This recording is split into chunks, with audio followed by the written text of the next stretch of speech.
The Houston floodwaters may be receding, but many people remain at risk, and thousands still need to be rescued. Emergency workers and volunteers are still evacuating people from endangered buildings across that region. More than 20 people are confirmed dead as of right now, and officials are already investigating 17 additional deaths that may be related to the storm. We'll keep monitoring the situation. Well, it's hard to imagine a subject more universal than mathematics. Math is abstract, it's logical, it's the same no matter where you go in the world. You don't need to know any English to learn math. But while math is logical, people don't have to be.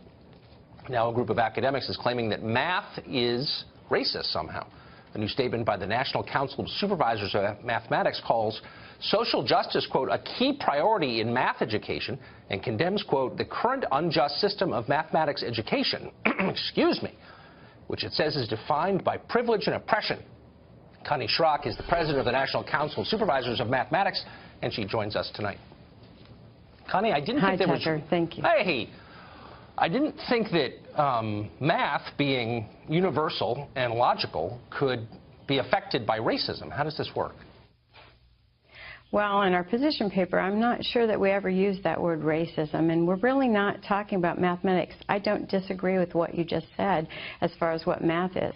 What we want to do is improve mathematics education for all students in our country. The bottom line of our mathematics leadership organization is about better learning for all students. Right. Well, of course, I'm for that. I just wonder, though, if you're moving us closer to that. So this is from your website, and I can't find my glasses, so I'm going to try to read this.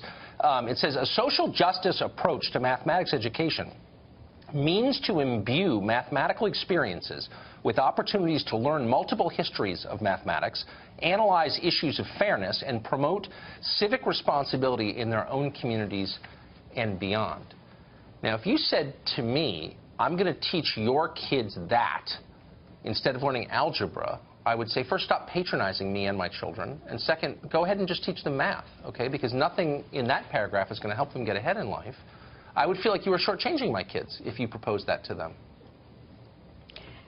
We don't want to shortchange kids, but we've got to be able to teach them situations where they can use their mathematics so they can transfer the knowledge they learn in this sterile environment so that people stop saying, I hate math.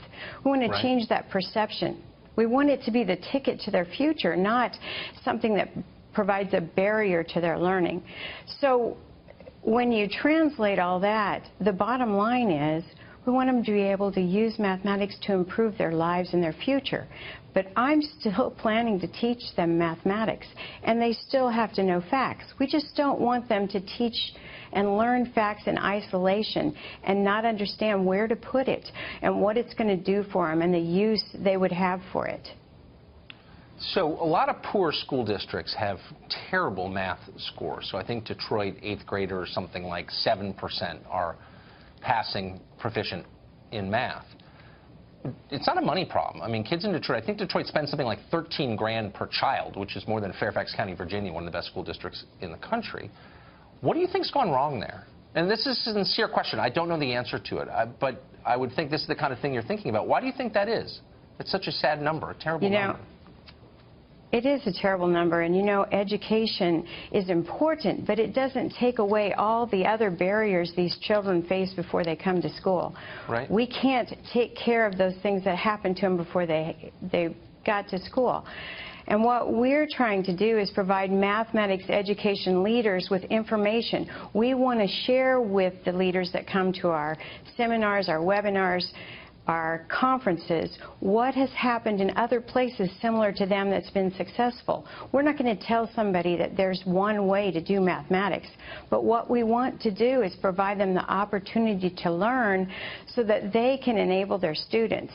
I don't know what's causing that situation, but I work with a group of people in our organization that are looking at the research ideas in order to try and find the solution to these problems. Well, yeah, I mean, they're complex. They're very complex. I agree with that completely. And it's not just about money, obviously. I mean, you seem to acknowledge that. But when you say there's not just one way to do mathematics, I mean, I thought the whole point was there is just one way to do mathematics. I mean, 2 + 2 equals 4. And I wonder, like, when you say we need to teach the different histories of mathematics, who cares? Do you know what I mean? Like, does that actually help kids with the numbers? Well, you know, I didn't write this paper. I support this paper, and it was adopted before I became president.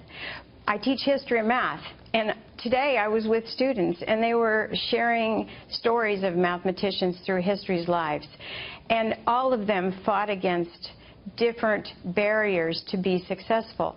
And I think that helps students. But the other thing they're talking about is learning different ways. For instance, when I learned to multiply, probably when you learned to multiply, there was one way to multiply two-digit numbers. And we followed that pattern exactly, and it had lots of steps. But we know there are other algorithms that work. That original, historically, was determined to be the best way to teach math because we couldn't afford paper at the time. So that used less paper to work. Okay, I get it. And by the way, I'm interested in the history of math, just not in math. Do you know what I mean? That's a history course, not a math course. But really quickly, I mean, is someone going to measure the outcomes here to see whether math scores go up, or when they don't go up, are we just going to blame the test, as we often do? There's something wrong with the test. It's, you know, culturally biased or whatever. Are we going to make excuses for bad scores, or is someone going to be held accountable for these ideas? I think we're not going to make excuses for bad scores. In fact, we can look at the changes that we have made. There are schools that are detracking, and we find that students, even the top end, the accelerated students, are performing better in high school when they come out of those tracking situations. We look at the data. We have a lot of members that are researchers, and we use research-informed strategies. Okay. It does feel like politics is entering math, and, you know, like maybe that would be the last place politics should be, since it's inherently non-political. It doesn't have to do with opinions. It has to do with facts. I agree. Right? I agree with you. We are not advocating for politics and mathematics. What we're just when you said social justice had a role children. in it, that's okay. Connie, I appreciate it. Thanks for coming on tonight. Thank you for having me. I appreciate the opportunity. Thanks.